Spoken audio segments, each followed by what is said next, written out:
आणि एक महत्त्वाची बातमी, पहलगाम मधील दहशतवादी हल्ल्यानंतर सामनातून केंद्र सरकारवर टीका करण्यात आली।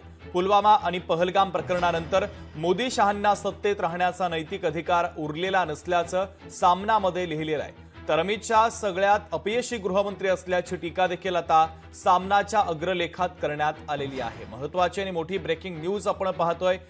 शिवसेना उद्धव बाळासाहेब ठाकरे पक्षाचं मुखपत्र असलेल्या सामनामधून आता टीका करण्यात आलेली आहे। अमित शहा सगळ्यात अपयशी गृहमंत्री असल्याचं देखील आता सामनात लिहिण्यात आलंय।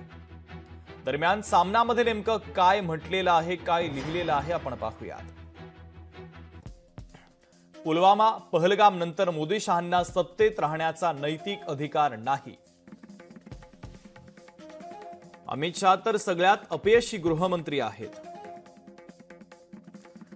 कारस्थानी व्यापारी वृत्तीच्या माणसानं गृहमंत्री पदावर बसणं हा देशाला धोका आहे। अशा व्यक्तीला त्या पदावर बसवणं हा राष्ट्रीय अपराध आहे।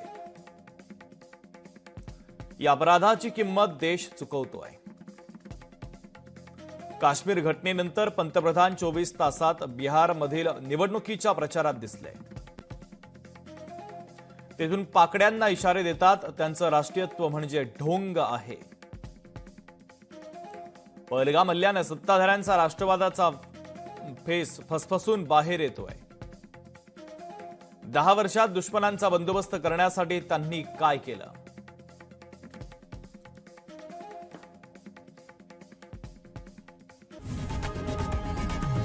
लोकशाही मराठी ऐका, पहा, जागरूक रहा।